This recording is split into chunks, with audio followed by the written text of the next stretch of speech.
राधे राधे बोलना पड़ेगा, जोर से बोलना पड़ेगा।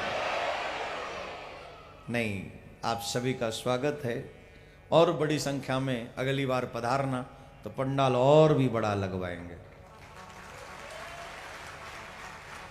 और मैं तो कहता हूं गद्दों पे बैठने वालों को भी कभी कभी पंडाल लगवाने आना चाहिए, साइज बताने के लिए कि लीजिए इतना बड़ा पंडाल लगवाइए महाराज, तो हम और बड़ा। क्योंकि जितना धर्म आगे बढ़ेगा उतना ही आने वाली पीढ़ी सुरक्षित होगी, इसमें कोई दो राय नहीं। जितना धर्म बढ़ेगा उतने माँ बाप की आंखों में आंसू कम आएंगे, क्योंकि धर्मात्मा औलाद अपने माँ बाप की सेवा करती है और पैसे को चाहने वाली औलाद माँ बाप को धक्का मारकर अपनी उनके साथ में निकल जाता है। समझ गए होंगे अपनी उनके। हमारे यहां नाम नहीं लेते, राधे राधे बोलना पड़ेगा। तो जिस रास में शिव गोपी हो, जिस रास में श्याम प्रियतम हो, वो रास कैसा होगा? किस किस को पता है कि बाबा भोलेनाथ ने भी कामदेव को जला दिया था? मालूम है ना? जब शिव तीसर नयन उघारा, चितवत काम भयउ जर छारा। जिस कामदेव से, कामदेव दुनिया की सबसे बड़ी ऐसी शक्ति है जिसे कोई हरा नहीं सका। ब्रह्मासरी के हार गए, ब्रह्मासरी के। आजकल बार बार एक ही बात के लोग संदेह करते हैं लोगों पे, महात्माओं पे, पर सच यह है कि कामदेव से कोई जीत नहीं सका है, कोई नहीं जीत सका है। चलो महात्माओं की बात बाद में करेंगे, अपनी बताओ। किसी भी सुंदर स्त्री को देखकर आप लोग उसे देखना चाहते हो या नहीं? उम्र चाहे आपकी 70 साल है, ईमानदारी से बोलना, झूठ बोला तो नरक में जाओगे। दिल पे हाथ रख के जवाब दो, तुम्हारी उम्र 70 साल है और सामने से बहुत युवान, बहुत सुंदर, मिस वर्ल्ड छोड़िए, हमारे ही शहर की कोई सुंदर युवती आए और हमारे आगे से निकल जाए, देखना चाहोगे कि नहीं? जवाब दीजिए, देखोगे? और यही बात देवियां हंसे नहीं, हंसे नहीं देवियां। आप भी इसके अपोजिट करिए। अगर कोई सुंदर पुरुष हमारी आंखों के आगे से निकल जाए, हमारी उम्र कोई हो, हम उसे न देखें, ये हो नहीं सकता। आंखें तो उधर जाती ही है। मना करो बोले नहीं जाती हैं, माताएं मना करें नहीं जाती। दृष्टिकोण चाहे जो भी रहा हो, दृष्टिकोण जरूरी नहीं कि गलती हो। एक बार तो उसकी सुंदरता देखकर कहते वाह क्या हैंडसम है।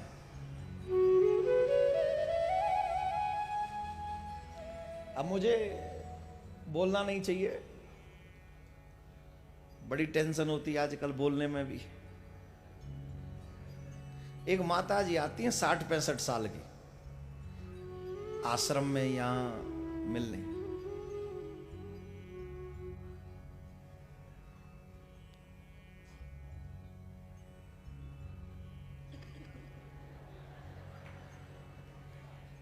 गलत भावना नहीं है, आप कुछ गलत मत सोचना, पर पता नहीं क्यों मुझे अच्छा नहीं लगता।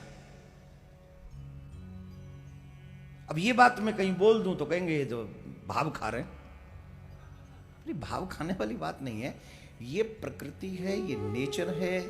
उम्र से कोई फर्क नहीं पड़ता, स्त्री हो या पुरुष, भगवान की बनाई हुई सुंदरता में भ्रमित होता ही है, होता ही है, ये नेचर है। आप इससे कैसे जुटला सकते हो? ये मत सोचना कि सिर्फ पुरुष ही गलत होते हैं या देवियां ही गलत होती हैं। थोड़े से फेमस हो जाओ तो आपको पता चलेगा आपके अपोजिट वाले सब गलत होते। सब नहीं, मतलब बहुत अधिकांश संख्या में। आप स्त्री हैं तो आपको चाहने वाले पुरुष बहुत हो जाएंगे, आप पुरुष हैं तो आपको चाहने वाली स्त्रियां बहुत हो जाएंगी। एम आई राइट या रॉन्ग? जवाब दीजिए। तो फिर सिर्फ एक पे ही मटका फोड़ देना ये बात ठीक थोड़ी है। देखो मैं यहां व्यासपीठ पे बैठ के सब तरह की बात आपको बता देता हूं जो सच्ची घटना है। कई ऐसी भी घटनाएं जो हम बता नहीं सकते। अब हमने पैर छुआना बंद कर दिया, तब से पैर सुरक्षित हुए हैं, वरना नोच नोच के वो लाल पड़ जाते थे पैर हमारे। ये हंस लो, मेरे पैर थे इसलिए, तुम्हारे बेटे के होते तो हंसती। तुम्हारी कसम सच बता रहा हूं। क्या आप सोचते कि हम लोग परेशान नहीं है? पर हमारा दर्द समझेगा कौन? कौन सुनेगा? जिसको कहने जाएंगे वही फोड़ फाड़ के मटका में साइड में कर, चल इधर आओ। पर हमेशा बेटे ही गलत नहीं होते, कभी कभी बेटियां भी गलत हो सकती हैं। मैं ये नहीं कह रहा हूं कि मैं परफेक्ट हूं या आप परफेक्ट, कोई परफेक्ट नहीं इस दुनिया में। भगवान की बनाई हुई सुंदरता को, काम इस संसार की सबसे खतरनाक शक्ति है। याद रखिए इस बात को, इजीली समझ लो। काम इस संसार की सबसे खतरनाक शक्ति है। इसीलिए हमारे शास्त्रों में कहा गया है कि जवान बेटी के साथ बाप को भी कभी अकेले नहीं रहना चाहिए, जवान भाई के साथ बहन को नहीं रहना चाहिए, जवान बेटे के साथ मां को नहीं रहना चाहिए। इतना तक कहा गया, अकेले एक बिस्तर पे तो कभी नहीं रहना चाहिए जवान होने के बाद। इतना खतरनाक हमारे शास्त्रों में वर्णन किया गया है, तो इसका पालन हमको करना चाहिए।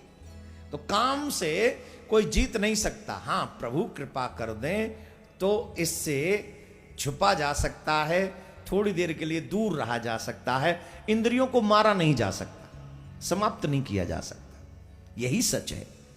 तो उनको कंट्रोल में कर सकते, वो करना चाहिए। जब भी कोई सुंदर दिखे ना तो देख लो, कोई बात नहीं, नजर मार के थोड़ा देख लो, लेकिन बुरी नजर से नहीं। थैंक यू करो भगवान का, ठाकुर कितनी सुंदरता आपने इस दुनिया को दी है, कितने सुंदर लोग आपने बनाए हैं, तेरी रचना इतनी सुंदर, तू कितना सुंदर होगा। फिर सीधे वहां चले जाओ, काम आप पर असर नहीं करेगा। और जब उसी के पीछे लग रहे हो, you are beautiful, you are looking this, you are looking, तो फिर मरेगा, फिर मर जाएगा। सुंदरता का दर्शन करना गलत नहीं है, लेकिन उस सुंदरता को देखकर तुरंत भगवान की याद करो, हे ठाकुर तू कितना सुंदर होगा जब तेरी दुनिया इतनी सुंदर है, तेरी रचना इतनी सुंदर है, तो बच जाओगे, तो फिर ठाकुर जी तुमको बचा लेंगे। और ठाकुर हम सबको बचा ले, ऐसी प्रार्थना हम सबको करनी चाहिए। हम सबको यह प्रार्थना करनी चाहिए कि कोई भी बहन किसी के द्वारा सुरक्षित ना हो, कोई भी बेटा किसी के द्वारा सुरक्षित ना हो, सबका मन ठाकुर के चरणों में लगे, सब ठाकुर का भजन करें। ऐसी प्रार्थना व्यासपीठ से मैं तो करता हूं, आपको अच्छी लगे तो आप भी कर लो। राधे राधे बोलना पड़ेगा।